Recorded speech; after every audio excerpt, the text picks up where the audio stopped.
Hello again, this is Dr. Graham Reynolds from the American Institute for Cognitive Therapy, and today we're going to be talking about drugs of abuse, and in particular we're going to be talking about marijuana use. So to start, we're looking at a chart from the National Institute on Drug Abuse, and this is tracking different drugs of abuse and the prevalence rates. So at the top we have a chart showing all illicit drug use, and right below that we have marijuana use.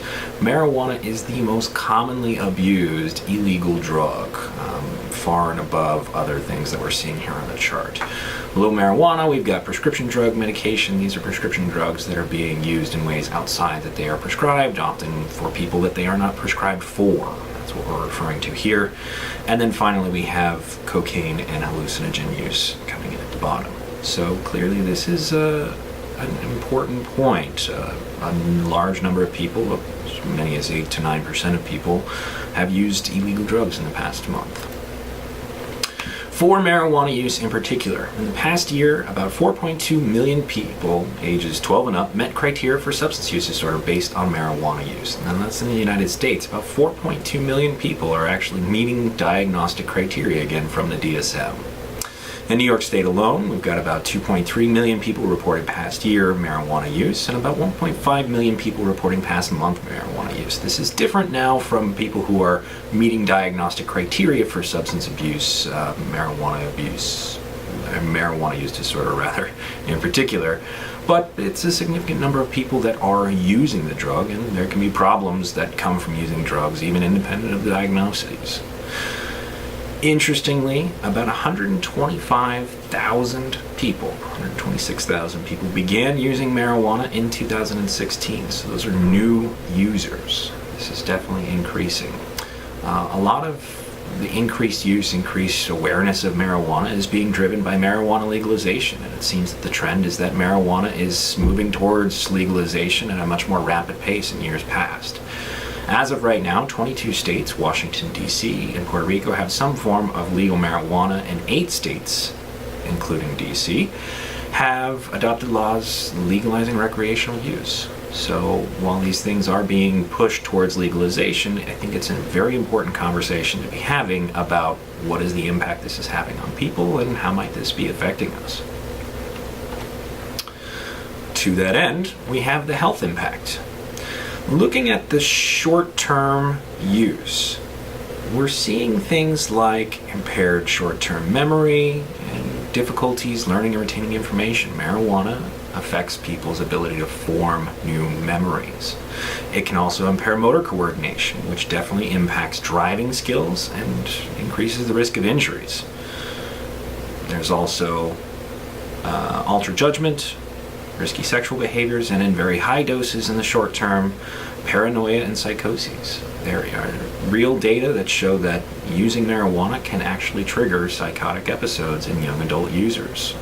People who may be genetically prone to have some of these disorders like schizophrenia or similar disorders, using marijuana can actually serve as a trigger that sets off the first psychotic episode, and that may lead to a life of intermittent psychoses and remitting, so it can be a very serious trigger in young people. If we're looking at the effects of long-term or heavy marijuana use, you see addiction, people who are meeting this criteria for marijuana use disorder. About 9% of users overall, 17% who began using in adolescence. And if we're looking at daily users, about 25 to 50% of daily users are meeting criteria for substance use disorder. If you're looking at adolescents in particular, again, we have altered brain development. The data that we have show that people's brains continue to develop well into their 20s. At about 25, we think that for the most part, people's brains are solidified. But up until that point, things are still continuing to change. So adolescents, young adults who are using marijuana may actually be impacting their biology by using marijuana. We have other things: poor educational outcome, increased likelihood of dropping out of school. There's cognitive impairment associated with long-term or heavy use of marijuana, diminished life satisfaction, and then, as I referred to earlier, the increased risk of chronic psychotic disorders, including schizophrenia. So people who are at a genetic risk for this, long-term use, even short-term use, but especially long-term use, increases the likelihood that they may be setting off the initial psychotic episode, leading to a life of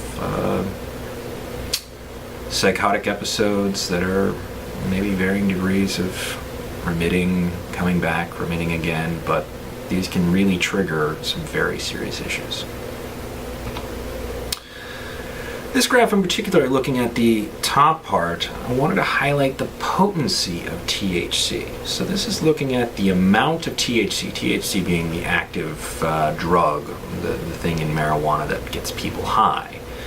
And from about 1995 to 2012, where we have this data, you see the rates of the THC content in marijuana going up pretty dramatically. Estimates now put it at about 18%, give or take, THC in marijuana, and that's much more potent. So for a long time there were some generational differences in people saying, yes, well, marijuana is very different now than it used to be, and this data is confirmed. Marijuana now is more potent than it used to be, and that's something worth considering. In particular, this bottom part of the chart, we're looking at number of emergency department visits, and you're seeing a sharp increase in marijuana emergency room visits. Part of this is in part because of the use of edible marijuana, people ingesting marijuana by eating it and then having some real issues with dosing. I'll touch on that a little bit.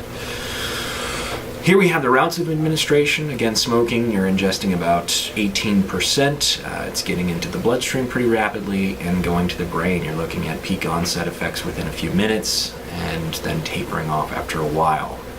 For marijuana use, vaping has become increasingly more common. So people are using what was originally designed to be vaping for nicotine use and nicotine suspensions, and now using that for marijuana instead.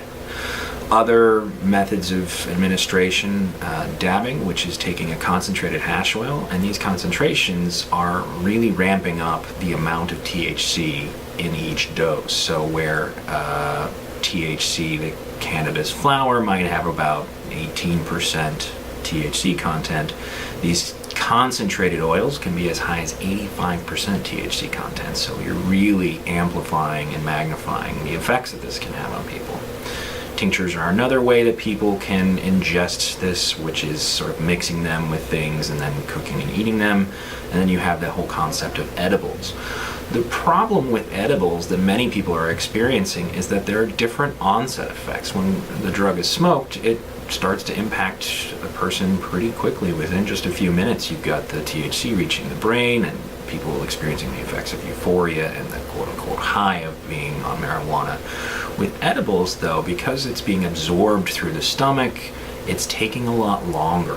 Where the emergency room visits are, at least in part, being driven is people who are taking marijuana, ingesting it by eating it, feeling, oh, I'm not experiencing any sort of high, let me take more, and that's leading to very serious problems with dosing. Also, the rates of absorption are very, very high, where if you're smoking, some of the THC is just not absorbed into the body, but by eating it, you're absorbing higher concentrations of this THC. So that's where we can have some of the dosing problems associated with marijuana. And that is all we have today to talk about marijuana. Next, we'll be talking about tobacco and other drugs of abuse. Thanks so much.